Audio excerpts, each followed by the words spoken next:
So it looks like it's you this week. You get everybody's attention. Jeez. Jeez Louise. Yeah. David's looking perplexed there. I don't know what. No, I'm not. I was trying to figuring out how to shut down the Vince Schubert recording image that I want. Oh I yeah, don't think it's that's just coming. it doesn't matter. Yeah. That's not important. It's stupid how it won't let me get rid of that window. I can. I can. It's for publicity of Fathom. Okay. Yeah. If I say where I've got to say it on mine, to hide non-video recipients. Oh, it's not even there now. Yeah. If I do that, I can get rid of it, but then anybody else who's not showing their face, I don't see. Okay, no, it's okay, Vince. It's fine.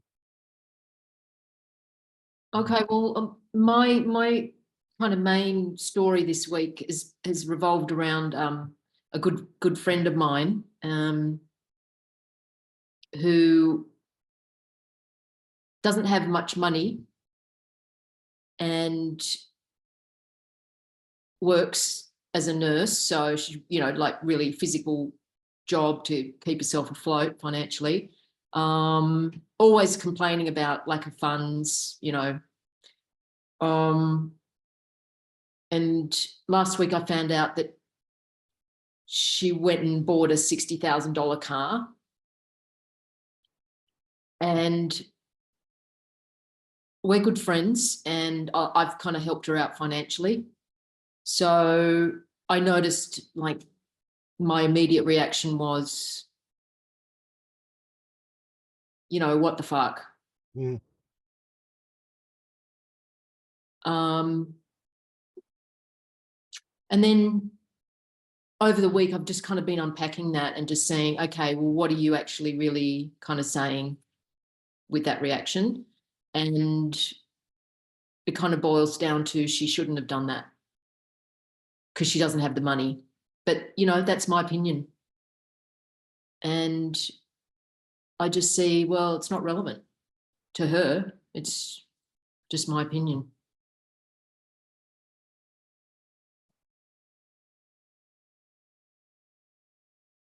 I'm a little bit apprehensive about, because we haven't talked, like I've heard it through a friend and we haven't talked. And I suppose I've got some fear coming up because I don't want her to bullshit me when she tells me the story as to why she bought it. But I'm not in control of that either.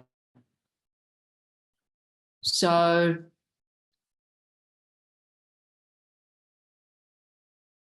I don't know. I'm just going to see how it unfolds. So how much is this eating away at you? Well, less than it did, because I just see, yeah, it's my opinion and none of my business ultimately.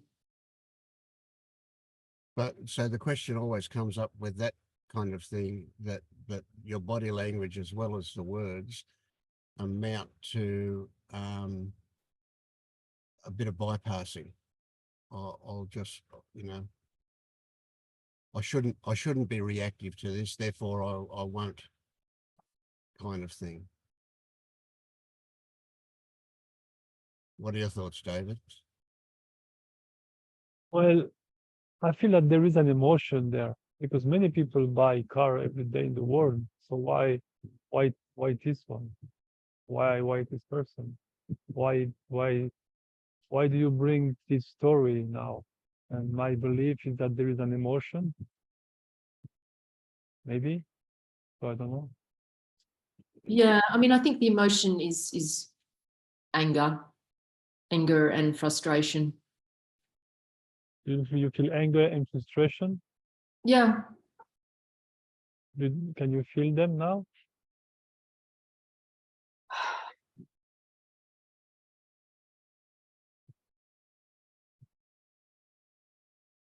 I don't know. It feels kind of like I have felt them. Okay. So what's the story? why the anger and the frustration? Yeah, I mean, I think, as I said initially, I just boiled it down to she shouldn't have done that. Why? Because she doesn't have the money to buy an expensive car, which she's done. But that's my opinion. But you said something very interesting, because you said that you helped her financially, right? I helped her financially, yeah. And you don't feel nothing about that. You don't Oh, feel... yeah, I do. Yeah, I do. You're right, David. Yeah, I feel like, gee, you know, I'm going to think twice about helping her out financially again. And maybe there is something there.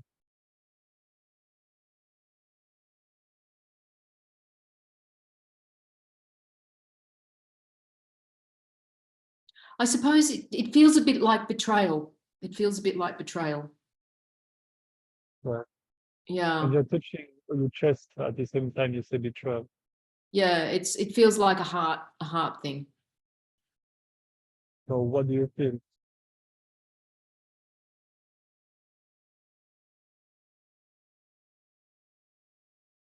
Mm. Mm. It feels, there's kind of like a sadness in the heart, heaviness in the heart.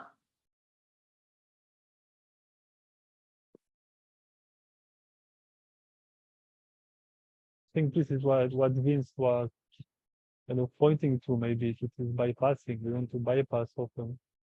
We go very fast and we bypass those feelings, those emotions. Mm. So maybe we can take some time just to feel this sadness. Well, and see what happens.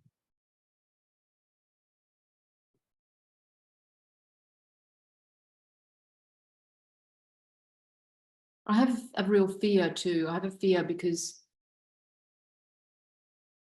I have a fear that she's going to bullshit me about why she did it and where she got the money from, and that's my fear. And All irrelevant. That's irrelevant. irrelevant. Yeah. Yeah. So can you think of a time earlier in your life when you felt betrayed?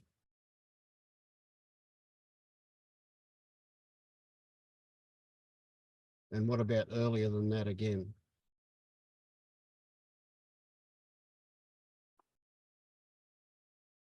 Can you paint a picture of what it is, what actually happens when you get betrayed? It's like you give your trust and it's not reciprocated, or how would you describe being betrayed?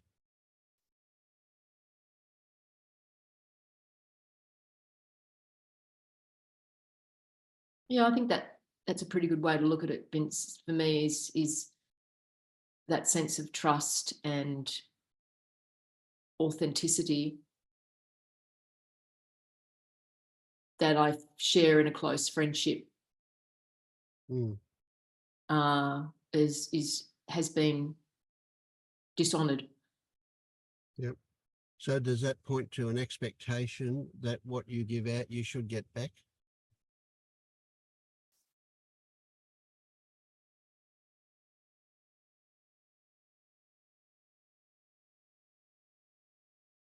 Well,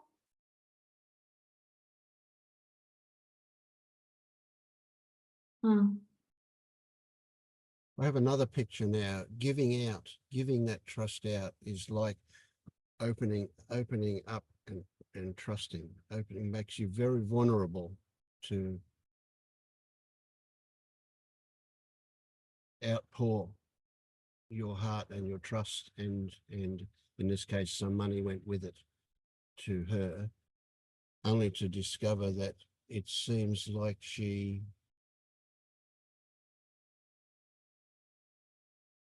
I don't know how strong a word to use, but she doesn't honor what you've given out.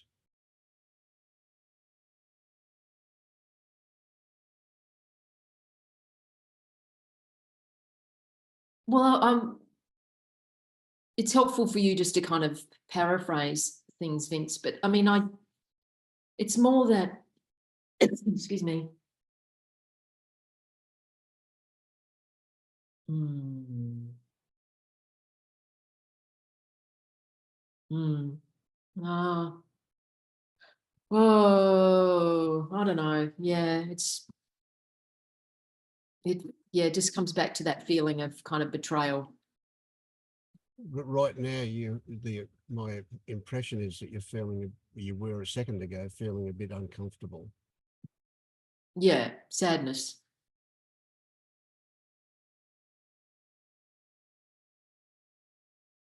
Sadness and fear. I mean, the fear is, yeah, the fear is there too. Fear.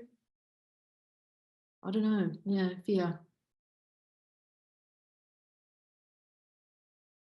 So there is sadness, betray, and fear.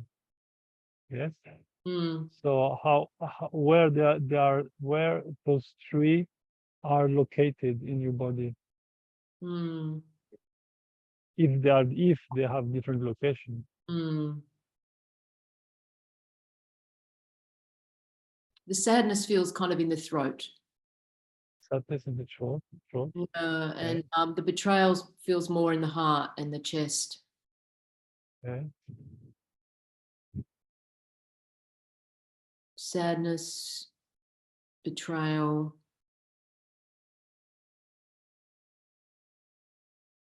Fear. They're the main ones. Sadness and betray. Yeah.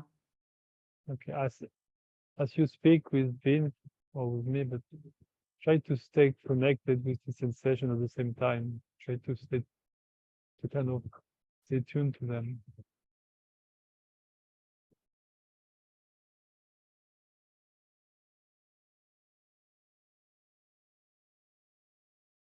It's uncomfortable, and often we don't want to do this,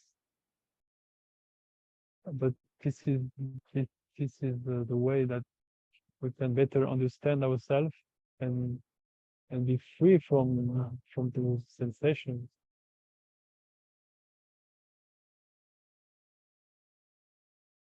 So Vince, if I say it's none of my business, you think that that's kind of bypassing? The criteria for bypassing is when you achieve a suppression or a denial using logic. That's kind of rough starting point for it anyway. So if you say, I reason that it's none of my business, and therefore I won't feel my anger anymore, that's bypassing. So what I point to is that the reason that betrayal has so much juice for you is because it's part of your history. This is just a trigger for something that already existed in you.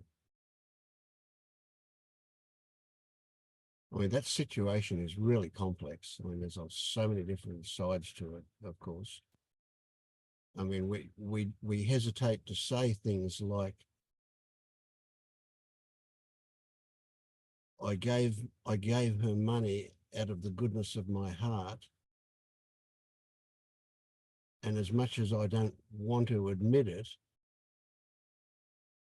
there are some conditions on that. And that is that she spends it wisely. Or something like that. But we don't want to admit that there are conditions on it. You know, we want it to be a pure, unconditional gift. So we have a conflict in ourselves about that. And so there are spin-offs all over the place. It's really, really complex situation. But the real thing is that she's just been a trigger for you. It's with that actual situation is almost irrelevant in the real world here. What that's brought up for you, what that's triggered for you, is where the juice is to work on it. And when you do somehow resolve something that is there that you might call a fear of betrayal, what on the consequences of that, you know, loneliness or all sorts of possibilities that come out of that. Then you don't have to tell yourself that there should be no conditions on it. You'll just recognize that it's like speaking a word. Once it's out of your mouth, it belongs to whoever hears it. It's no longer yours. If you give money, then is there a right to ask how it's spent? You know, does that change the nature of the gift? Right. So, you know, the gift of money was really a secondary thing. You know, it was an outpouring of your heart to help. And it feels like it's been spat back at you. And if you take that kind of really rough scenario back to incidences in your past life that may have done that, you get closer and closer to how you developed that. Not to say there's anything wrong with it or anything like that. Of course, it's really deeply embedded in our culture, isn't it? That same kind of thing. You know, that you can expect respect when you do something like that. But logic will have it that a person's personality is the way they are. It's the old scorpion and the frog parable again. You know, you can't expect people to be different to how they are. And if that's her nature, that's her nature. You just And that's the nature. you Yeah. won't lend her money again. You'll give her money again. You know, that's all. Yeah.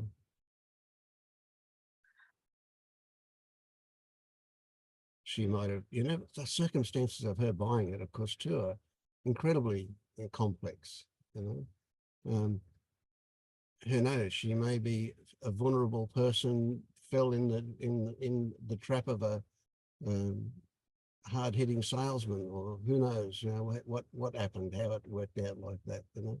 And it doesn't matter, really. I mean, yeah.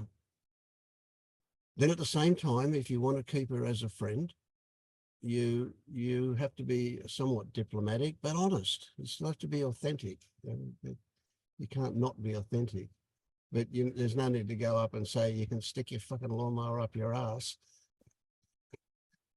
You just yeah. So of course, another question comes up: do you want to keep her as a friend? You know, maybe you feel a bit so betrayed that you don't want to have anything more to do with her. Oh no, Vince. No. We go way back, and Yeah. Okay. So you can be authentic with her. Yeah. Right. well, to a point. You know what I mean? Like, yeah, you'll never see. It's a real trick. You know, you cannot expect somebody who's not awake to appreciate that a person who's awake won't take things personally. They can't. It's not part of their experience. They can't get their mind around that. So of course they'll always behave as if people are going to take things personally. And of course that means that they're always going to take things personally themselves. So yes, you have to be a bit diplomatic about how you put things so you don't excite that one too much, you know. oh, that's right. And in that scenario, actually, Vince,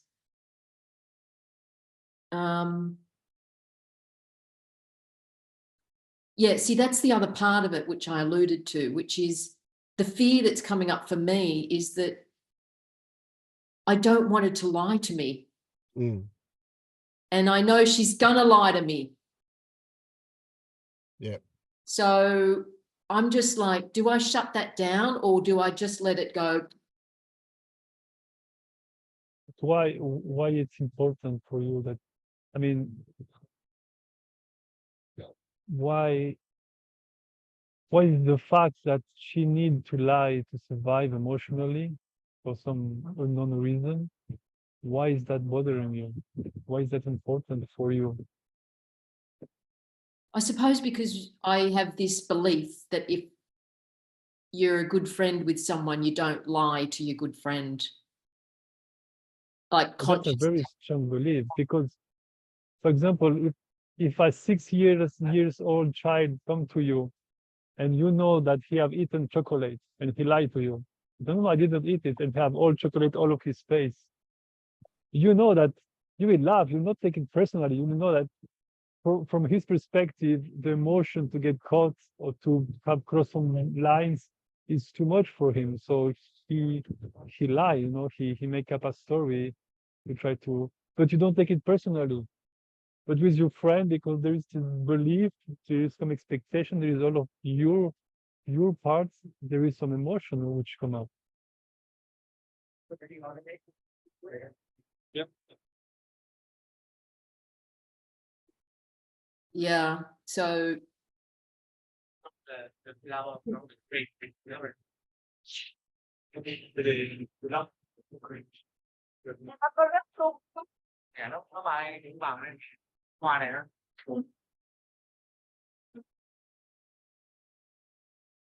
I think that, yeah, it's pointing to a belief that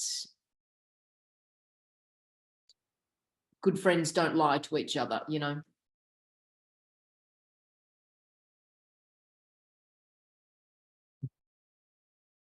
It's Is it true? bigger more Is than it that. true? No, it's not true. No, because there is things that you don't share with her because you believe that she's not ready, right? Yeah. But you don't call it a lie within yourself. You call it something, I don't know how you, if you frame it, you know. So it's very interesting. Yeah. Non-disclosure. Yeah, we can put many words behind lies, but it's very interesting. Yeah. So there's a deeper one too here. If you went to her and said, I don't want you to lie to me in future ever,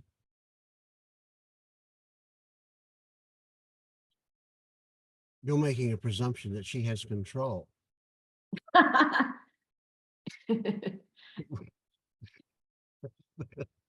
I love that reaction. That's great. She's going to be the way she is, right? So would there be any value in you going to her and you saying to her a truth that which is, I will never lie to you? No, No point, eh? no point. And of course that Because would be a I'm lie. sure to I will lie partner. to her. I'm Yes. sure I will lie to her. Yeah, you're right. Exactly. Yes. Yeah. Yeah. You'll lie by omission if nothing else. Yeah. Yeah. So the closer we look at this, the more we look at that actual situation, you know, the more clarity we get about what's actually going on. Eh? Yeah.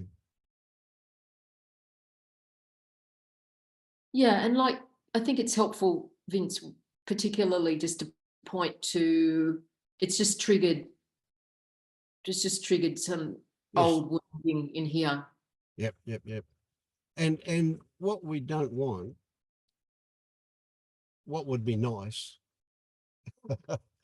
there's no way to put this properly, is that stuff doesn't get triggered again and again and again. We want it to be finished with triggering, you know. So, and of course, the only way to do that is to examine the stories that are underneath the trigger. And those are stories that we've avoided for whatever reason, and not consciously, but you know, our anger reaction to this is a way of avoiding that, what's going on there. And I just want to add the belief You're and the very emotion connected to hardly it. hear you, David. Very soft. Oh. Can you hear me better? That's better. Yeah. Yeah. Oh yeah. Yeah, the belief, but also very important, the emotion that is kind of stuck with it, to feel the emotions.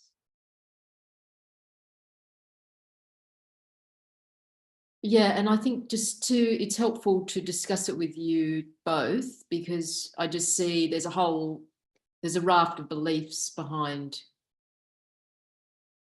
the emotions that are helpful to acknowledge and unpack. You know, the main one being good friends don't lie to each other, which we've just talked about.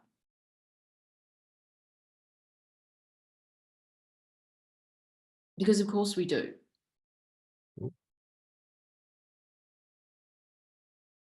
I have a huge argument with my partner years ago about lies. And I don't even understand the concept of lying almost anymore. Because in the case that we are talking about here,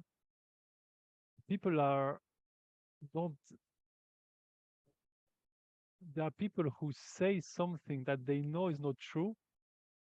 So the one who listen will take it as a lie. But for the one who is speaking, it's not a lie. He's not very well what he's doing or she's doing. You know, I will tell something else so I can get my way. There's no lie. I'm just doing what I think is best for me. That's it. Yeah. You know, That's so yeah, that's an what- interesting what way to we- look at it, David. Yeah. and often I find myself that I can speak something that feels very real in the moment, and maybe weeks and months ago I realized that I was lying myself for some obscure reason.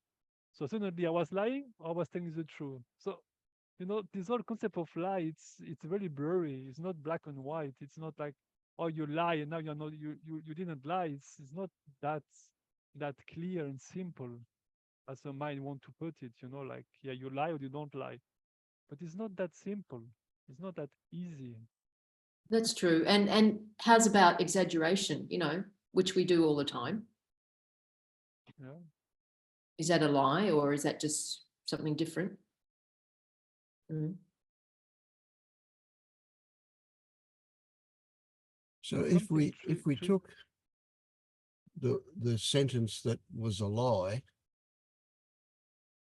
and turned it into what was really meant, it would probably come out something like, I don't want you to think badly of me.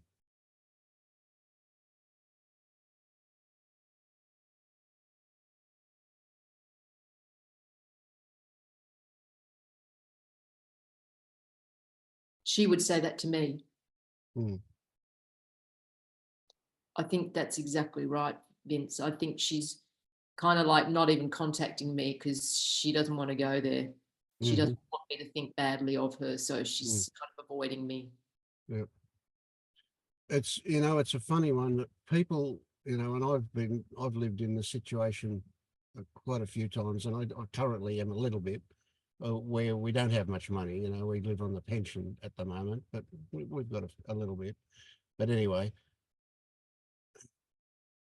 but people, if you look around, people who are in poverty are the ones who spend $60 on a pack of cigarettes. They spend $10 a glass on beer, and they buy lottery tickets, like $30 or $40 worth of lottery tickets every fortnight. They're the ones that'll go and buy a new car on HP or whatever the current way of doing it is. And it is kind of survival, you know, really weirdly survival. I mean, it makes their survival worse, but it's an attempt for them to, I don't know, not be victims or something. It's just, it's a strange one, isn't it? But you'll see more people in poverty buying a new car than people who can afford it, probably. I don't know. Yeah. And, you know, she's got her own reasons for wanting a nice, brand new European car because it's going to make her feel good, look good, whatever. I don't know. Mm. But yeah, she's got her reasons. I know that.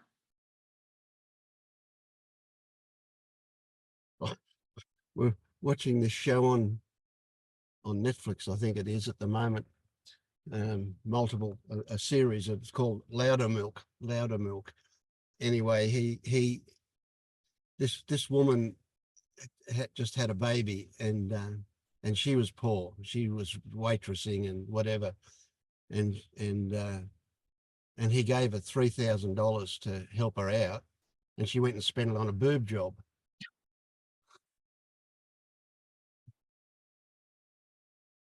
And I guess that's a very similar situation. Yeah.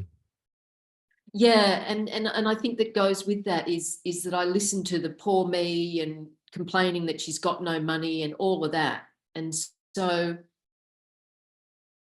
yeah, I don't know. Yes. That's part of it too. It's just like, So a question would come up is, do you think that you were manipulated to give her to give her money? I don't know. That is the yeah, case. well, you know, that's part of the personality that goes with Yeah. with this person. So if that comes up for you, if that was an element, then there's a whole lot of things that hang off the side of that as well. Like, you know, I'm stupid. I should have seen it happening, right? I feel shame because I didn't see it happening. Or if it's possible, if it is, who knows, you know? Yeah. Mm. But these things are so complex, isn't it? They like there's a whole book in all of the different things that can float around on this kind of stuff. Yeah.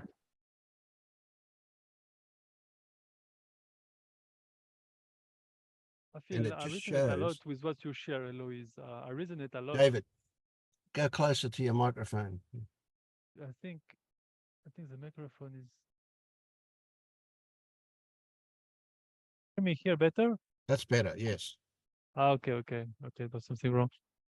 I resonate a lot with what you share about this betrayal and giving money to people, and after you kind of judge them because they don't do what you thought it was good for them, and all of this. And for me, I felt that I had the savior pattern to save everyone, and because I had this pattern in me, I was like, when will you be saved? You know, because it takes me a lot of energy, you know. So when will you when this relation will be done so I can finally go by with my life, you know, some case this kind of taste, you know. But now that I'm kind of, yeah, of course it's part of my system, so it's never really gone. It's kind of, it's, you know, it's part of it in a way, but it's way more calm now. So now when I see friends or people that are in trouble, I don't feel this urge to help in any way, just by being present and doing what I can, but I feel more or less calm, like, because I feel very strongly that when I have a challenge, it really make me grow. It make me understand things that is financial or disease of anything. It make me grow. So I have this strong belief that whatever people are experiencing, no matter how hard it looks, it's really for their own good. And kind of I learned to release and to see this pattern of willing to help, to support and help everyone. Mm. Yeah, and that's helpful to hear actually, David, because I have got that conditioning of previously wanting to save people, and I've been letting go of that energy gradually. And there's also an element of I'm happy to be generous when I can be. So I don't regret having given her money. Mm. Yeah. You said, I don't regret having given her money, and your shoulders were up, shrugging like I didn't quite get what that message was. So that seemed a bit in conflict with what you were saying. Yeah, it's just like, yeah, no, I think that's okay. That's okay. I mean, I'm happy to be generous if I can. Whether I continue that is another thing, because I kind of was trying to help her every year, you know. Mm. So that's up to me. Well, it's not up to you. It'll happen or it won't happen. Well, yeah. Yeah. Yeah. And it's interesting watching how these decisions form and don't form and so on. Yeah. Yeah.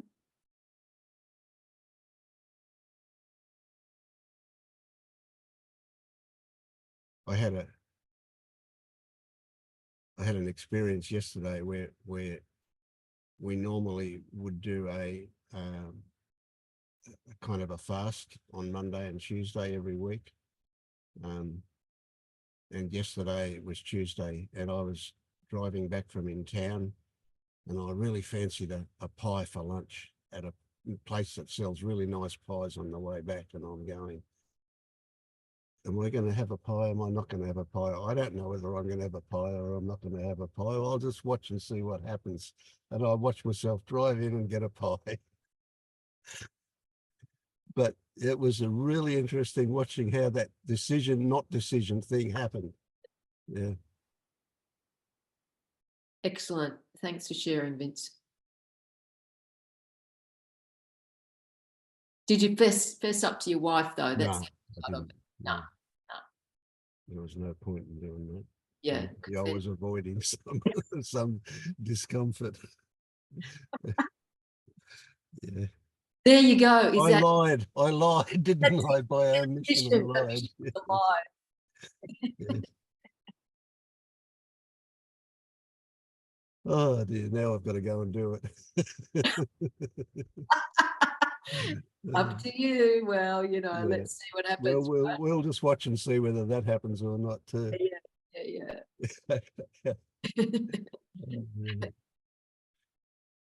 Life is so interesting when we start looking at some details, isn't it? It's It just is. amazing. Yeah.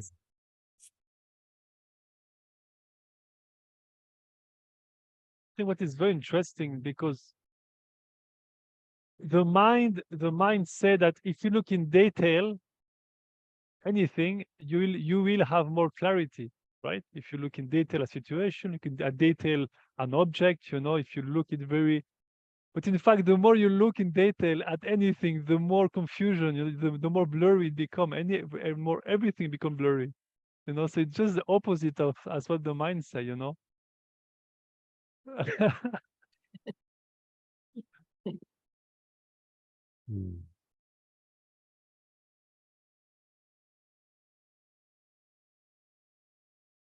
Yeah, the trick maybe is where you focus. You know, so if with this stuff, whatever the mind comes up with is not it. So let's just go a bit deeper. Let's go get more detailed. Whatever the mind says, this is where it is, it's not it. Let's go a bit further. It is helpful, I think, at some point. That's where I am now, that there is no focusing, you know, like its experience is always at as in its fullest point. And it's just that there's a feeling of focusing, just like if my head come near, you feel that you know, there's a focus, you know, but in fact the image is just right the same. It's just the shape that make that you focus, that you're in focus. I'm lost. I'm in confusion now. Oh, now I'm in clarity. This morning I was in a bliss. You know, I was like, just like, life is just amazing at all levels, and it's just beautiful. You know, and half an hour after, I was screaming at we were just fighting with my partner and everything, and I was mad like hell. And it was and it's just like the shape, the way experience organized seems like it's very expanded or very contracted, but it's not like it's not expanded nor contracted. It's really neither, and both. So it's really beautiful to see this, because it really allow our personality to really shine, you know. Like it's really nice if it's nice to feel freedom from being specific type of human, you know. You are free. I'm free to pursue a very egoist, capitalist, destroying career or life. But it's okay, you know. It's not there. There's no one judging, and it's really freedom. It have it has this taste of freedom, and you free everyone to, you know, to be stupid, to be clever, to be whatever they are at the moment. And I think this is very beautiful. It's very nice. Mm.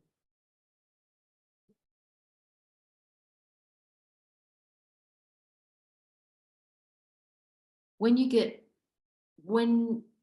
let's just say when you referenced getting mad, you know, having feelings of anger coming up. I mean, do you unpack that, or do you just let it ride? It's just what's happening. You use the word just, and I don't know if I'm using it a lot or not, but now because someone pointed to me at some point that I was using this word, and I was like, oh, that's true. And when I use just, it's kind of like, you know, it's not important, just there. So just I will be careful with that. I'm trying to use less this word, but maybe I'm still using it. I don't know. I'm not listening to me much. But when my emotion arise, I feel more relaxed about everything. I mean, I just I mean, there is the event, kind of, you are kind of watching it, or it's just happening, and at some point there is kind of a afterthought that come, you know, that come and go back and say, oh, you did, you know, you notice this moment when the kind of the thought kind of reflect back to the event. At this moment, I go straight to sensation, and I try to feel what is in the body, and usually the thought kind of calm, the body calm, and at some point there is a resolution that happen more naturally. But yeah, I'm that's what I was trying to share, this freedom of being angry, feeling the anger, and be free of letting this impulse take over and do whatever feels right, you know, speak the word, do the break things. I mean, why not? You know, who is telling that you cannot break things in your house that are your object? When you can break everything if you want, see what happens. You know, just it is freedom of see what happens. You know, just let everything be. But the true problem arises when it's not a problem, but when there is this afterthought, when the thoughts start to look back at the event and say, oh, when this happened, this is where there's juice. See, I would see that as pretty much the same thing that Eloise did, in that it's like going to the sensation that dismisses the stories that were part of why the anger turned up. And so consequently, that out of that is a nice feeling. You know, you calm down, and it's a nice feeling, and you go, well, that's it, that's gone. Okay, great, let's move on. Well, you haven't moved on anywhere, because the same thing will come up again and again, because the reason why whatever that trigger was not addressed. It was bypassed. So that's a really good technique for people who first turn up at LU, right? Because they're starting to appreciate that there's no compulsion to be angry, that the anger came from having a certain belief or whatever. But at our level, what we've got to do is look at the stories that sensation that we're trying to avoid, or that we use to calm ourselves with, that sensation itself rests on other stories. So it's fundamentally down one level. And the way I see it is we need to go down to that level if things come back. I mean, if they may not. It may be, excuse me, it may be that what turned up, that anger that turned up, was basically a remnant, and that once having seen what it actually is, it's not going to come back. But if it does turn up again and again, and that's the most likely thing, then there's something down underneath that needs looking at. That's the way I see it. So it's next level stuff, you know? We're at FED of 4 and 5 really with that stuff. I think it's useful to look about beliefs, and what I don't do it's kind of looking back at things to the event and kind of inquiry and to believe. I really feel that, like you say, if something has to come up, it will come up. So you have to see it in the moment. It is right here. There is no need to kind of trying to go back. I mean, that's like where we are, you know. And I don't think it's really useful, because it's first, it's very easy to get lost into pure thinking and kind of the loop of Oh yeah, infinite of course. That's infinite a thoughts big and one, infinite yeah. stories. But what I do feel, for example, when Eloise, you were talking and you say betrayal, something triggered in me, right? With this word.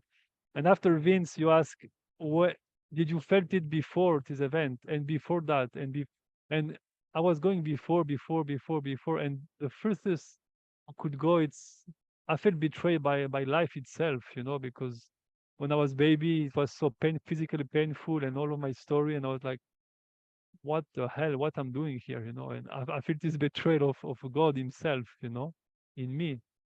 So now I can feel this right now. So I'm interacting, I'm talking, but I have this feeling. So I'm trying to stay connected with it as much as I can. So I'm using the thoughts of time and birth and everything to feel it. And when it's there, I try to stay connected with it as much as I can. At some point, it just vanished, and after there is be another event where I can feel betrayal, or someone talk about betrayal, which is the same, and you'll be triggered. So again, oh, okay, here, there. So I try to feel it, and doing this, I see that the sensation, kind of this emotion, start to get very lower, and there is revelation about stories. Oh yes, this and that, but I don't really get. I don't attach myself too much about stories, you know. Mm. I think that what is very valuable. It's really to take time to feel, to feel the sensations. To really make time for that. Okay, yeah, yeah. And this is the hardest thing to do with my kid. When he have an emotion, it's very hard for me to stop what I'm doing. You know, like stop everything. He have an emotion, so we will kind of make space for that. You know, so he can learn that when he feels something, there is space to feel it, to feel this emotion. But I have difficulty doing this with him, so that's why I'm difficulty doing this with me. Mm. So this is kind of the process. Process. This is Mm. what's happening a little bit with emotions. Yeah. But it's very It's- personal. This good because I think every, there's a lot of different systems and different way people are kind of built, and some people are very sense like mental, other are. So I think it's not perfect for everyone. Mm. Yeah. Yeah, we're all unique, that's for sure.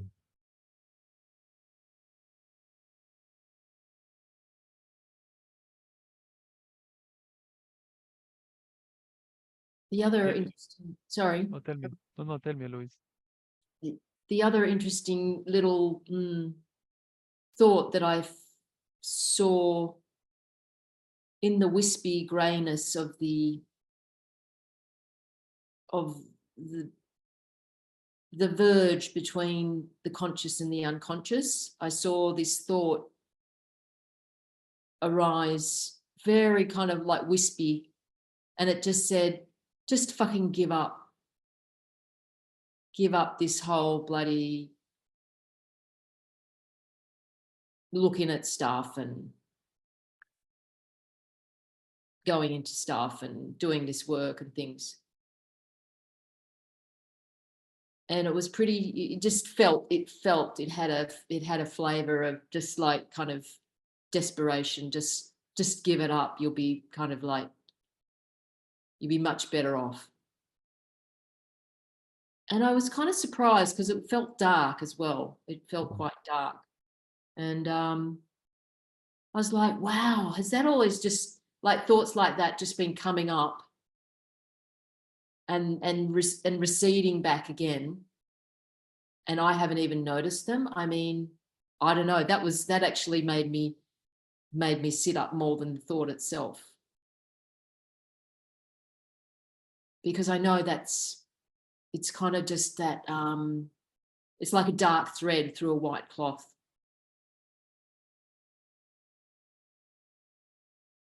It's an interesting one. But you know, you can't give up. You're helpless. There's no possible way you can. Well, you can't go back to that. Whatever, you know, back to that living. There's it's not an uncommon one, you know. Like people will go, "Oh, geez, I just want to go back to being asleep. At least life wasn't like I didn't have all this whatever it is, you know, this chaos or confusion or anxiety or whatever it is that I've got now. It wasn't there then. Of course it was. It was a different flavor, but they forget that, of course. So they just go, oh yes, I just want to go back to sleep. Yeah. Yeah, and I think you're right, Vince, because, you know, I used to drink and just do other forms of distraction. So now I don't have that level of kind of distraction going on. And maybe that's why also it's kind of like that desperate, oh, just go have a, you know, like go have a drink, go have a this, go have a that to distract. Yeah. It's a tricky one, isn't it? Yeah. Yeah. I want to, but I don't want to share this one, that a thought that it popped up just like that, you just said, perfectly like that, just on the edge of unconscious to conscious, kind of just in the background there was this thought that was really hollow. It didn't have much weight at all, whatever, but this thought that did occur that said, Vince, you're a fraud. You're not awake. Just forget about all of this, you know? And that only happened, I think this morning was when that happened. And I haven't had that thought. I think I did have it a little bit in the really early days, but I haven't had that thought for 10 or 12 years, you know, and then this morning it turned up. Wow, that's crazy, isn't it? And then I think of, well, give it all up. And then I start to realize, you know, a lot of what I do is my escape. I'm escaping something, you know, I don't know what it is, and I don't know that whether it really is, but that's also the accompanying thought was that, you know, doing this stuff is that. And my wife keeps telling me, you're not qualified. Don't go there. You know, don't do that. You're not qualified to do that, you know. And I think, well, maybe she's right. You know, I don't know, but I mean. But interesting that you had that thought, but did you really believe that was the first time you'd had it for about 10 years? Or, because I just think maybe it's the first time I've noticed it. Well, that could be the case too, you know, like, yeah, we do. We definitely have thoughts that they don't stay with us as memory because they don't quite form a memory, that they just flip through and they're gone, it was just know? really grey. This was really grey and wispy. Yes, that wispiness is, yeah, this was like that. It was hollow. It didn't have any weight, kind of thing. But there it was, you know. Well, you know, I saw what it said. I saw the sentence, and I kind of laugh at it. You know, I think, well, I don't have any choice to do whatever it is I'm doing. You know, and all I'm trying to do is be authentic all the time. I don't think about what I'm going to say or whatever. I'm just out it comes, you know. But I also don't, you know, like justifying things is another story. Yeah, right. Yeah. When you posted that email recently, Vince, that you might be starting up another group or something like that in the email. I mean, that triggered me. I just thought, fucking hell, get a life, Vince. Because I thought, mate, you are spending so much time already, you know, like on these Zooms, which is very, very kind and generous. And I'm a grateful recipient. However, I still had that thought. I thought, Vince, Yeah. Or you might be right. Is it my escape? I don't know. Yeah. What am I escaping from? I don't know. Boredom. I don't know. your wife. Oh, there's no escaping her.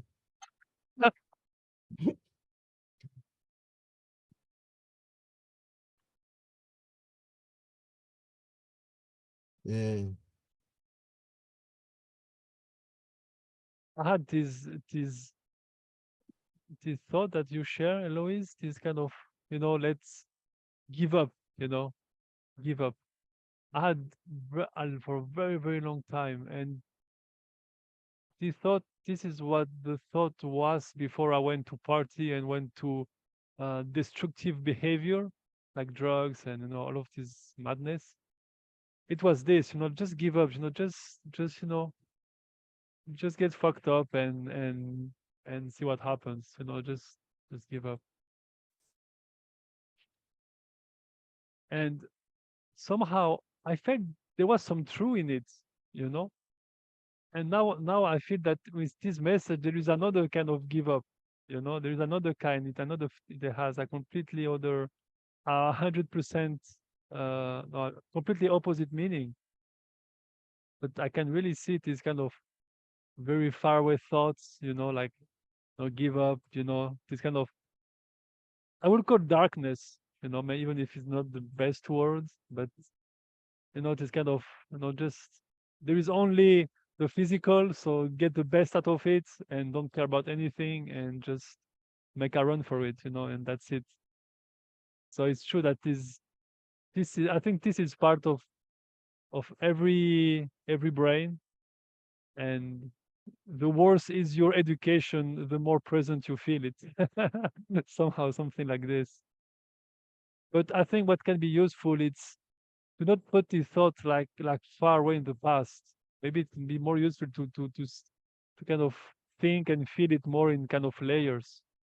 There is thought that are more deeper and kind of infuse taste in all of that is upward kind of way. If you want to take like a circle and you go in the center. So it's true there is sensation and layers that are very more deep, that kind of infuse your whole experience. But I think it's just helpful to not put it in the past, because in the past it's inaccessible and you feel that it doesn't impact you. But if you feel in the frame of inside, you kind of have, oh, so it's there, so I can reach it, and it is impacting me right now. And when you are in that, and when you will start speaking about those layers, I will tell you there is no layers.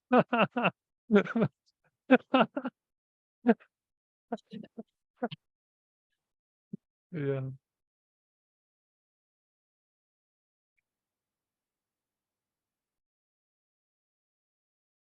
I mean, in Christian terms, they'd probably just say, look, that's the devil talking, Yeah.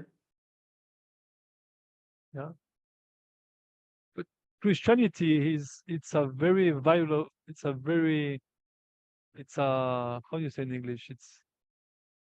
It's a solid spiritual path if you have the good teacher or uh, the good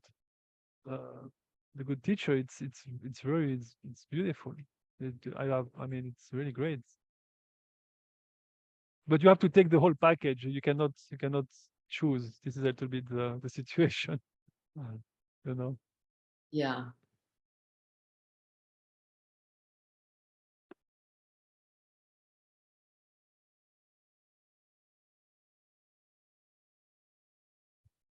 One thing Yeah. very interesting, like Jesus say, or supposedly, I don't know, I don't want to make a whole story about this, but something like, it's not that, like, he say, like, it's not that I am more than you, it's just that there is nothing else left in me, you know.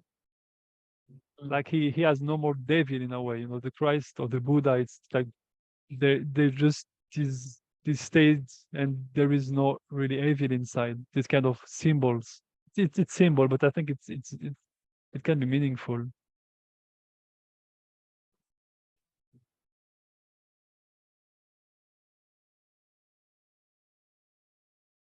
And I think that when there is too much, sometimes when I start speaking, I feel that it's kind of like a train, when I start speaking, it is like I want to speak more, and I always reach a point that I feel like I'm speaking too much now, like I say too much now. It doesn't mean anything.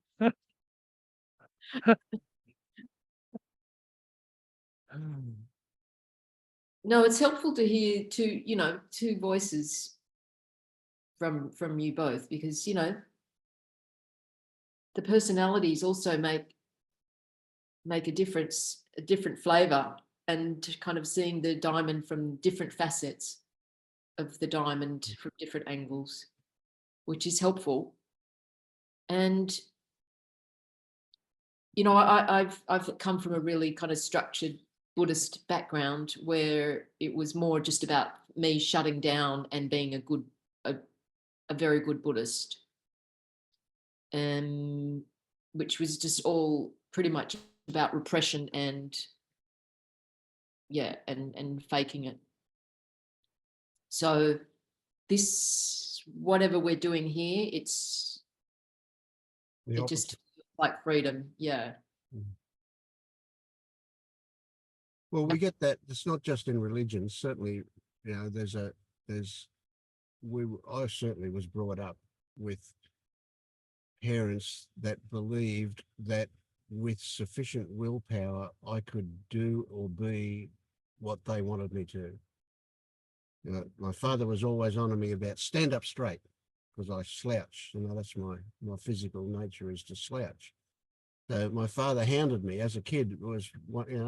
He used to thump me between the shoulder blades, and he would shout at me, and it became a symbol. Wow, I'd forgotten about this stuff, Here it comes up. Yeah. But it was a symbol of how I could never please him, because I couldn't even stand up straight, because I'd stand up straight, and next thing I'd have forgotten about it, and I'm back to slouching again. Yeah. Yeah. And it was terrible. And he took me to physiotherapists who gave me exercises to do, which of course I couldn't really do. I got bored with them really quickly, or they were too hard, or I forget, whatever, but it never changed a thing, Yeah. Interesting stuff. So this prevailing attitude that try harder, Vincent would do better if he tried harder. That was on my report at school every year. Huh? Yeah. If he tried harder. What a joke. We've got this whole society built on people deluding themselves that with willpower they can achieve things. And it's everywhere. It's everything. And we've got remnants of it. No matter how much we get enlightened or awake or whatever you want to call it, that stuff is going to come up until it's all out and gone, if ever. If it ever happens, I don't know. Our language reinforces it. English language definitely reinforces it. Every religion reinforces it. Every government department reinforces it. Everything. Our peer group reinforce it.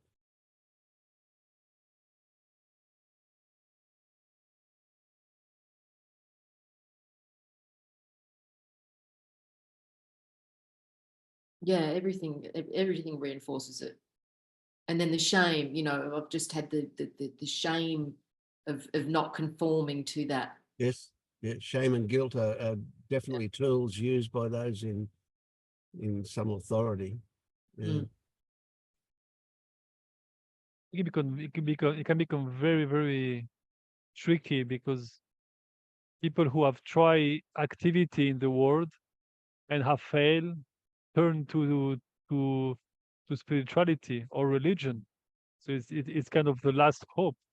And when you do that and this fail you again, you kind of reach some kind of dark bottom, and hopefully at this point you kind of find a way out, and you start to understand and see the how you lied to your own self about what was happening.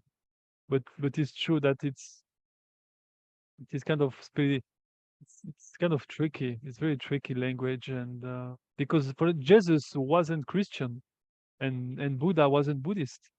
Mm. But people forget that, you know, Yeah, just make weird association with time and understanding and everything, and become kind of messy. And I think the thing difficult, I don't know what you feel about this, because if you're in non-duality, and Eloise, you did Buddhism, often there's these states that there's nothing to do, right? You are what you're looking for, right? This is kind of, yeah. At the same time, after, oh, but go to LU, do the practice, meditate, relax, do therapy, do this. So at some point, it seems like so contradictory. It's like, yeah, but if I do something, people tell me that I should do anything, and when I do anything, people tell me that I am that I'm avoiding everything. You know, so what do I do? What do? And it's true that both are right and both is wrong. So it's kind of messy, and I don't think it's possible that is not messy. And I think it's just the way it is, maybe.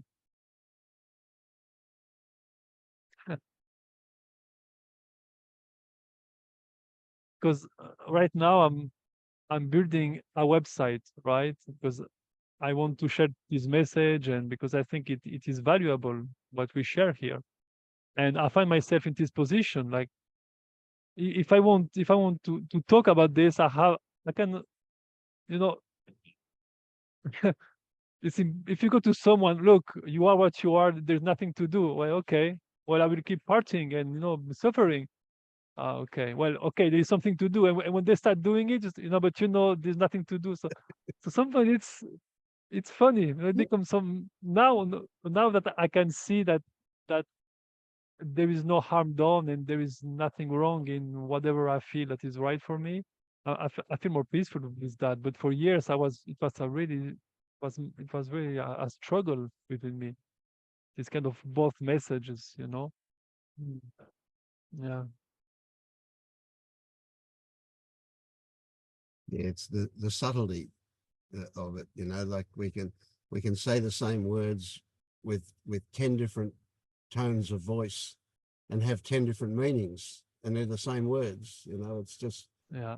yeah, it gets really tricky. Yeah. And they did an experiment with babies. They took babies, and they recorded the voice of the mother, right? I don't know, maybe 3 months, or very, very, very, very young babies. And when the baby and the mother was there, they turned the baby away of the mother, right? And when the mother speak, the baby kind of try to find out the source of the sound. And they do the same, but with a recording of the voice of the mother, and the baby don't move, because the brain is so sensitive that it is capable of differentiate between a recording of the voice of the mother and the voice of the actual voice. So this is how tuned and sensitive, like, it's amazing, no? So it's true that each word, it's the tone, every sound, and the way you speak, it's everything. Yeah. That's I mean, you could have a friend that you haven't heard from for 10 years or 20 years, and they ring you up on the phone, and you'll know who it is by the sound of their voice, by the first word that they say. You'll know. It's just amazing, isn't it? Absolutely Yeah. mind-boggling how and out of all the billions of people in the world, you could pick that person's voice. Yeah, it's true. Yeah, crazy stuff. Yeah. But it's very interesting. It's experience is really a whole. So if someone, when I answer my phone and I hear, well, no, now I can see the name now, but let's say I don't look, you know, and I listen to the voice, I recognize a person, but there is a whole package that comes with it, the emotional package, it's like everything is like, in my face, and then you speak, and everything is like this. Every object I look have the whole universe inside it when I look at it. The history, everything is just in the moment. It's not a joke. Experience Mm. is not. It's very intense. Mm.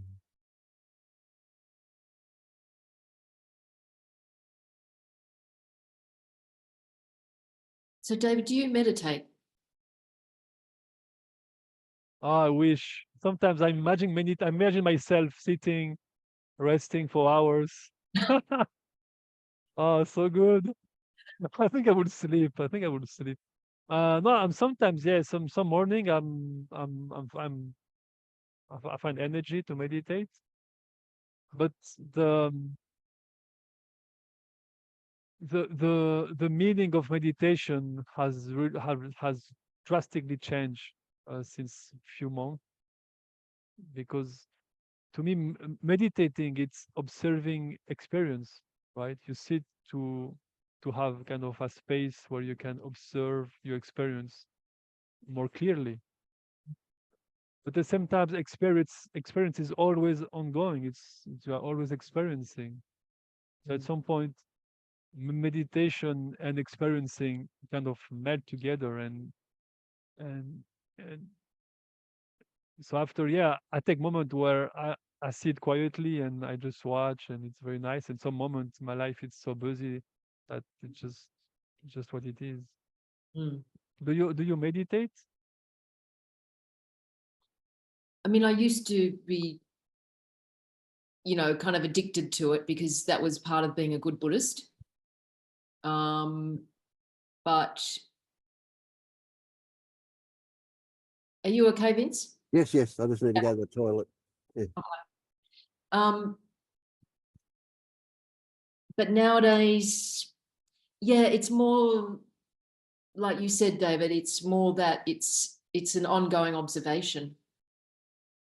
And so I don't feel as compelled, because before it felt unconsciously like, if I meditate, I'm going to get something. Yeah. So there was I was always looking for that payoff. Whereas now it's quite different. So it's more that, yeah, it would be just sitting down and observing quietly, not wanting to get anywhere or get anything. And so that compulsion has died away largely, to the need to meditate, Yeah. to get somewhere or get something.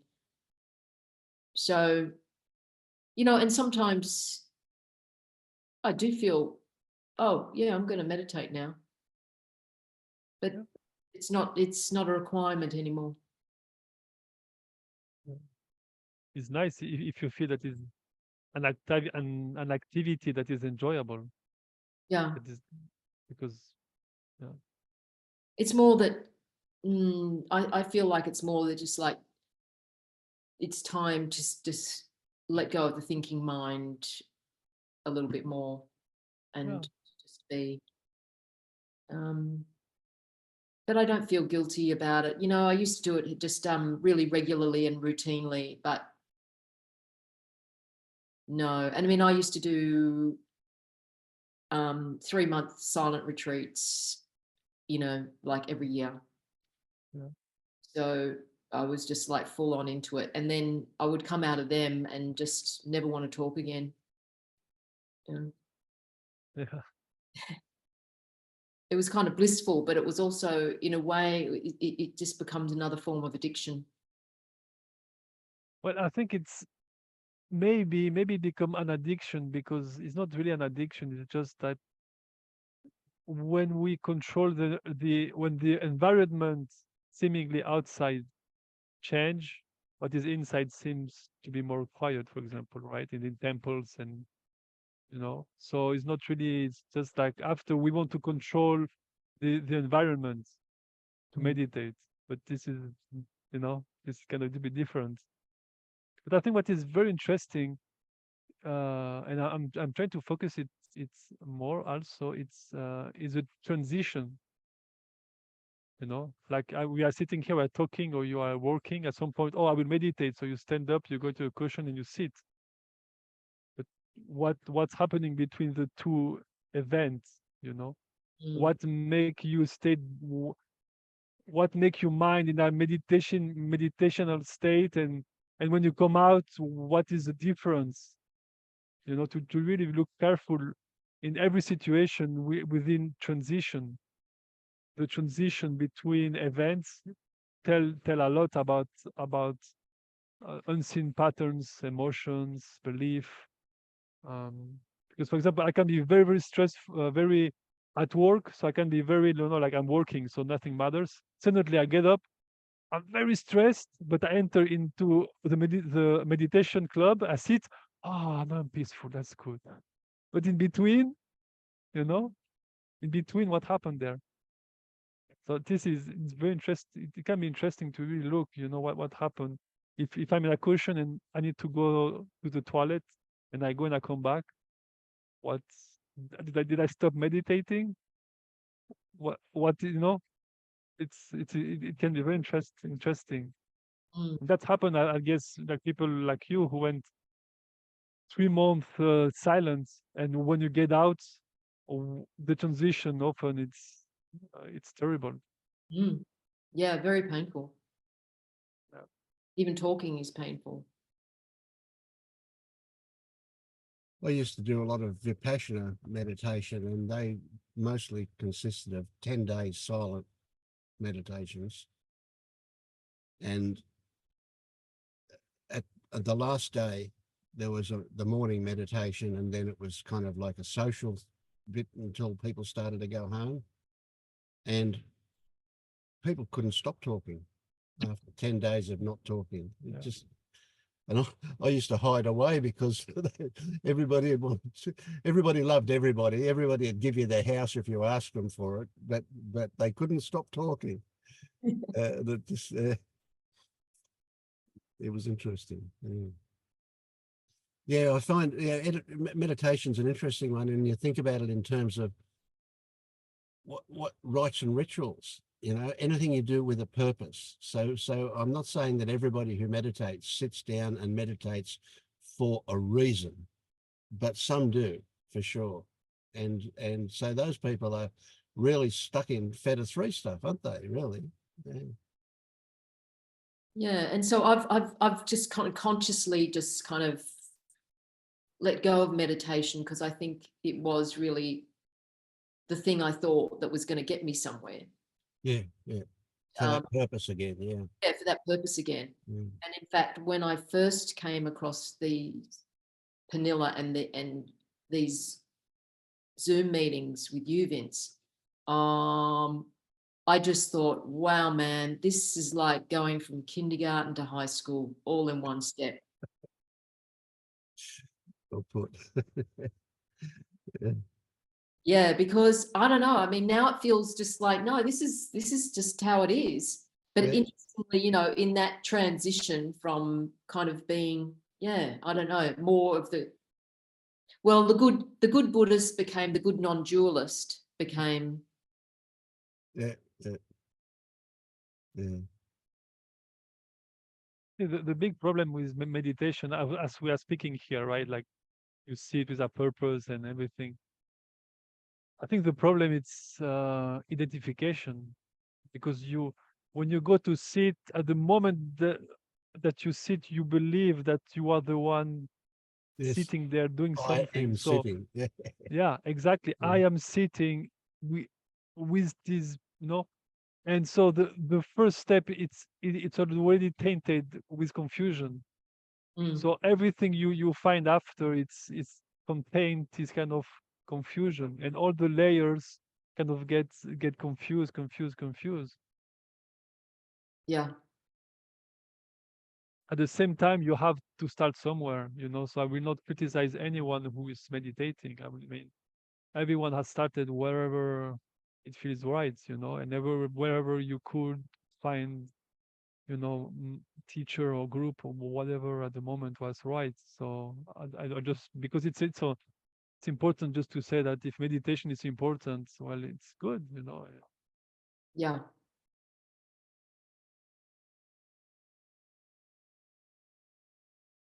Yeah, and that's actually last Zoom we talked about this friend of mine. I was sharing that she's into really, really excited about The Secret, which is about manifesting from setting the right intentions, manifesting what you want by having the right intentions. And you know, I've had a Zoom with her and been genuinely excited for her that she's so into this stuff, because I just see that, you know, who am I to say that it's not going to lead where it's going to lead, you know? So And a lot of things have an intrinsic value that is often not noticed, you know. I mean, Christians, to my way of thinking, are pretty completely deluded, but that delusion turned that they mostly are good people. You know, they're good people. They're big-hearted and they want to do good things. So I welcome that delusion. You know, why would I want to change it? You know, they're not evil people. They're not criminals. They're not whatever. They're mostly wanting to be good people. So that's fine. Yeah. yeah. But the same with The Secret. I mean, I don't believe in that stuff, but I just see, well, Yes. she does, and she thinks it's fantastic. And it may be one person setting boundaries or taking back control, even though what we know about control, but for them, for feeling a bit like a victim, and then not feeling like that because they go, well, I'm doing this. Yeah. That could be a good thing too. Yeah, and I don't know, this is my story, is that it's a stepping stone potentially. Yes. Yep. I mean, how many years before she's doing it when she doesn't win the lottery or whatever, manifest what she wants to, before she moves on to the next thing? And maybe that'll be non-duality, or who knows, you know? Yeah. In fact, she's gone from non-duality into this, which is kind of interesting. But yeah, that is interesting, isn't it? That's a bit of a, yeah. I think it's a confusion of levels a little bit, because it's true that there is only I don't know how to say it without uh, making a whole confusion, but there is only one consciousness, okay, and this consciousness is making up this experience that is here. So in a way, whatever this, there is a thought, there is a material, there is a physical experience of it immediately, like in a dream. You know, the dream and the thought are just one event. You know, so at this level, it's true that everything is a manifestation, but it's also true that individually there is this mechanism also at some level. So I wouldn't say that is not, and I cannot say it's true or it works and doesn't work, but I think the mechanism behind this manifestation is interesting. And maybe when you delve into some kind of non-duality, you find out, and then the individual kind of want to obtain something out of it, you know, like often when you have a new technique, you know, like meditation or something, I will get this peace, you know, I will do this and I will get this peace. It's the same with money, you know, oh, this work, I will do this and I will get the money, or the wife or the car or whatever, you know, saving the planet or something. So I think the mechanism is interesting.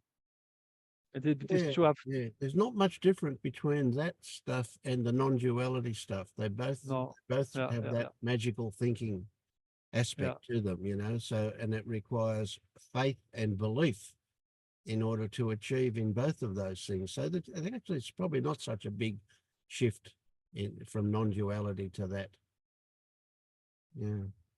But I think I will go even deeper in saying that That's interesting when people freeze up Oh, with eyes half closed and caught.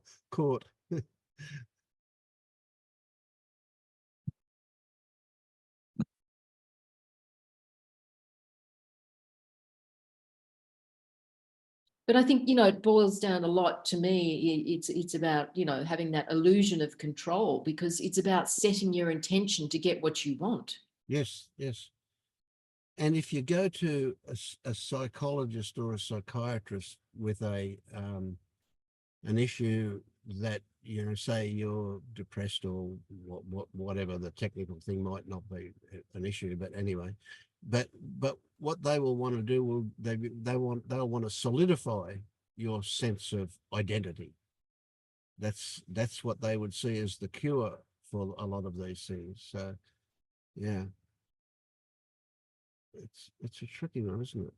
That's because they're just echoing what our society wants, and that is to have people who are strong individuals. You Yeah.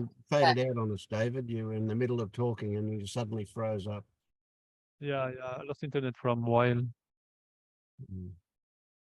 We caught you with your finger in the corner of your mouth and your eyes half Oh closed. no, my God, no.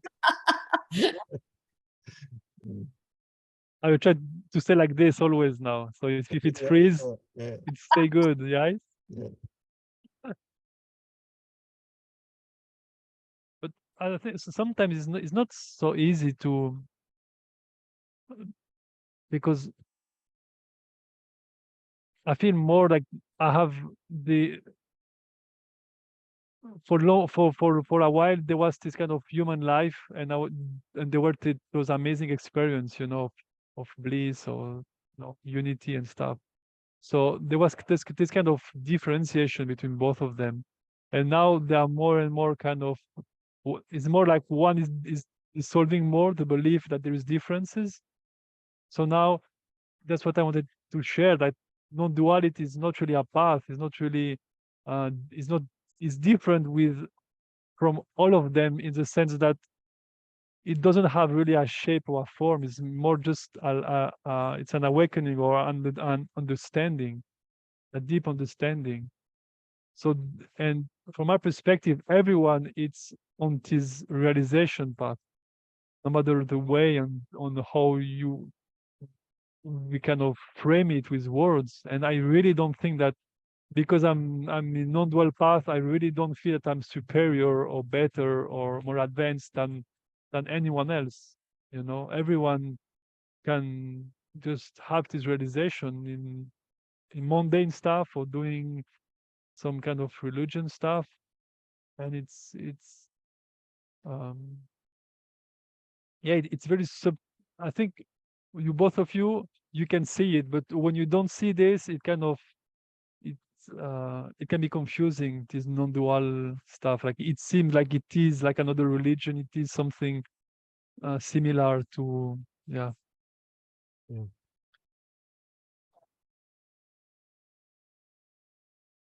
And as with Christianity, non-duality has all different forms. Depending on the teacher, it has all different forms, and interpretations. Yeah. So you get your, far right and your far left and everything in between. Yeah. It's very interesting what you say, because the message is the same. You are what you're looking for. You are what you seek. Everything is everything. But it's true that different people come out in different ways. Some people is more human, and some others are kind of, there is no one here, there's no one here, you're talking to no one, there is no one. So I don't know which one is better. I mean, but it's just, yeah, but it's very interesting when you see that the message is always the same, and your experience as it is right now is the message. So everyone that appear in my experience is the carrier of the message, no matter what form or shape. A policeman come and give me something, and this is the shape that it has at the moment, to really dissolve every distinction between spirituality and mundanity, and human and spiritual, to really just see that there is no two things, there is only this that is here.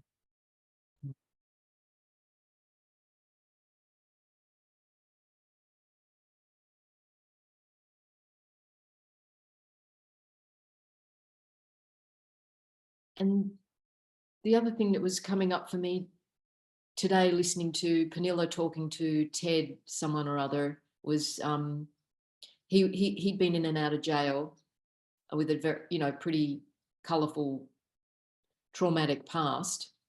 And he was talking about not feeling safe. And that really resonated with me. And I hadn't really acknowledged that so much. Yeah, so Pernilla's kind of got this mantra, I love myself, I'm safe in this moment, or something like that, which is a little bit of a band-aid for me, because I think it's more helpful for me to just really acknowledge when I'm not feeling safe. Absolutely.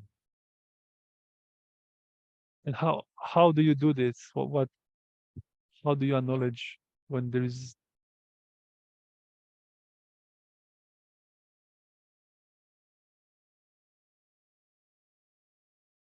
So you say not feeling safe, but tell us what you are feeling that you describe as not feeling safe, and answer David's question about, you know.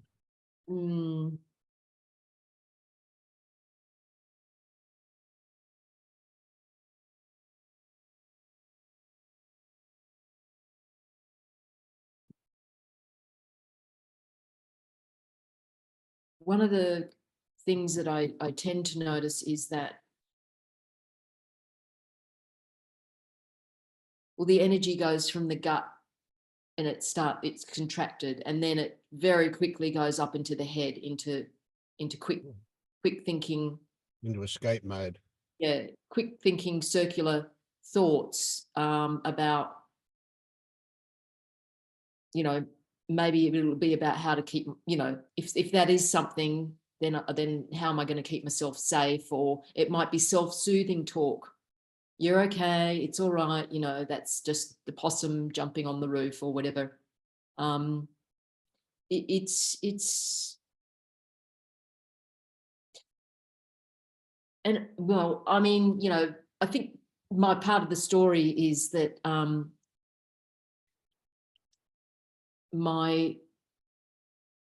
related to my father's job, we had police guards who lived in our garage for 8 years. And so there was a really strong sense of fear that we were going to be killed or annihilated by someone. And so this kind of fear was just like a day-to-day fear of actually, you know, physical threat for 8 years. So that really kind of embedded that sense of fear. But you see that, you can see that, and you can see quite clearly where that might have come from. And as a result of seeing that, I would expect that there is no need for it to come up, because you can see quite clearly that you're no longer in that situation.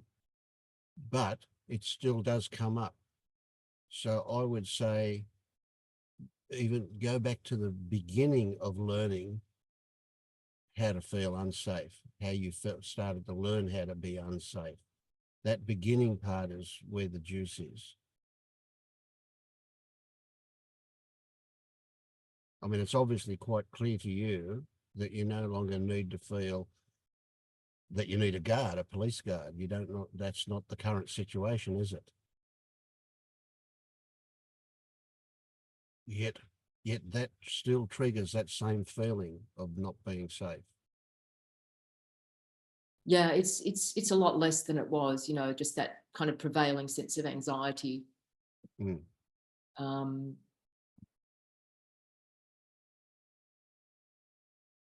Yeah, and interestingly, actually, because I moved 6 months ago, and I used to live near the railway line, and at night that would just, with the trains going by, it would really startle the nervous system at night, and I would wake up kind of in a fright. But because I don't live near the railway line anymore, I'm noticing I've got possums jumping on the roof, but it's not a railway train kind of screeching, and Yeah. so there's not that whole impact on the nervous system to the same extent. And it is also, it can, I think, just be triggered by being in a female body, as opposed to, feeling more vulnerable in a female body than a male body. Yep. I wouldn't put it between, I don't know how you call this in English, because it's true that female have less strength than men. So I think there is insecurities that are healthy to feel. I mean, if you go at night in a city and in places that are dangerous, if you don't feel some kind of fear, it's not healthy, because you are, I think there is some kind of insecurity which is healthy to feel within some kind of limit. But it's true that if you talk about 8 years of stress and fear, this can really get stuck in the nerve system. So there is a lot of watching the body, listening to sensations, and there's a whole Being alert. process. Yeah. Yeah. Yeah. Yeah. But I think it's very important, I think, to really remember that for the body there is no logic. So anything can be triggering, maybe a phone, you watch the phone and this triggers something, and it's essential to kind of to really see it. But when I say to see is to really don't allow logic to cut yourself from sensation, even if it feels absurd. You can be at your house and you start to feel fear, and okay, I feel fear. Okay, I feel fear. You just check that there is no tiger around. If there is no tiger, allow yourself to feel this fear as much as you can. But check first that you are really safe, so the mind can kind of rest a little bit, and after try to really feel the sensation. But I guess this is what you're already doing, right? I mean, that's what you are. But don't stop. When you get to the sensation, it's very easy and it's very seductive because when you get to the sensation, because they're not static, sensations are always changing and moving, and when you get to it and start looking at it, it almost certainly will dissolve. So there's that temptation to go, oh well, that's the end of that. But if you then ask yourself, what stories does the sensation rest on? What provoked that sensation? The sound, or the train, the possum, whatever that stimulated that, and that fear response was just a reflection of what's really going on.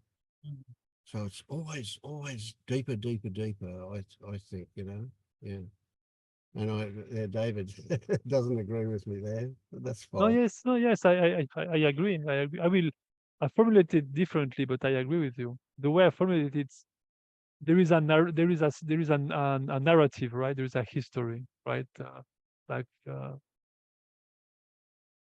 Let's say a dog bite me, right? So there is when I say dog bite me, there is some physical reaction, right? So now there is fear in my system for years, right? Yeah, every dog. So exactly. So when I see a dog, there is a reaction, right?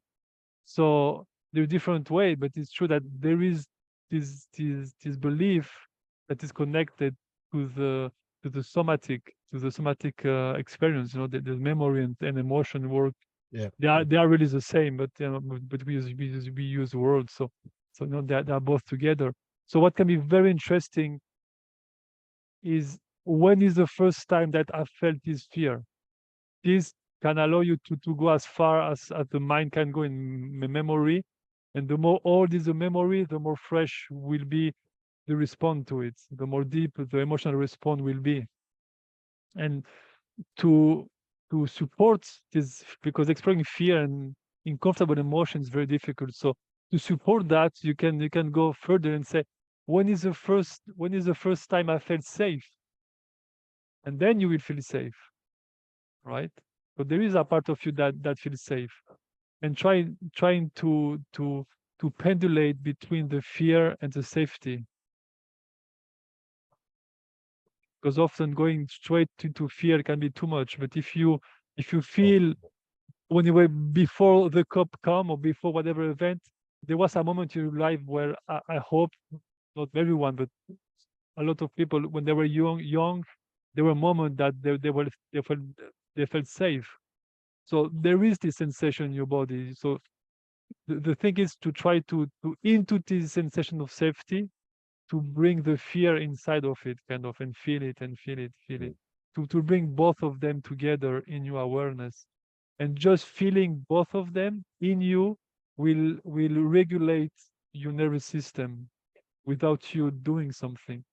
So yeah, I agree with Vince. You use story to trigger emotions.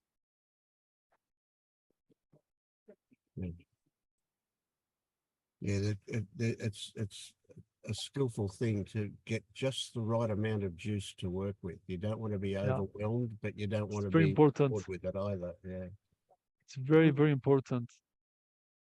Because often it's so fast, because often those emotions are in childhood, and in childhood you don't have boundaries. You Yes, don't have you don't know how to deal with anything. absolutely. Everything is And survival.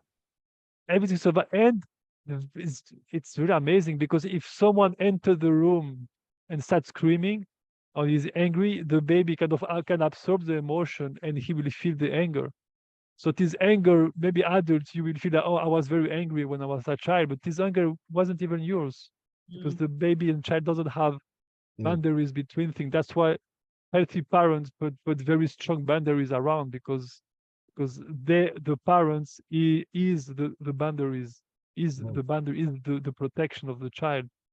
But often parents don't really understand this, or cannot do it, or whatever, and the child is kind of left, like, in the stream of life, Parents are having and it's trouble very with their own difficult. boundaries. That's why. Yeah, exactly. So it's very, very old, and there is no logic there. There is just, and so it's important to have some ground to have to, when you want to explore anger, for example, it's kind of good to feel strongly peace, And what is amazing with the systems, like it always want to regulate.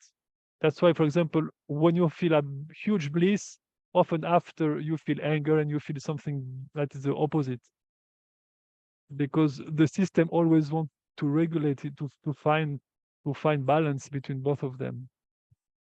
That that's why people like get very, you can get very mad, and after you feel the opposite. No, everything is perfect. My offer, So because the system always wants to regulate. If you allow it, it will do it naturally. Interesting. Okay, it was very interesting today, very intimate. I really enjoy it, very different. It was very nice. Thank you, both of you, to be present. I really enjoyed these meetings. Thank you. Thank you. Yeah. I have to go. Yes. See you. Thanks, David. See you. Always. Bye. Bye. Yeah, pleasure. Bye. Thanks, Vince. Yeah. See you next time. Yes. Yeah, it was great. Thank you. Bye.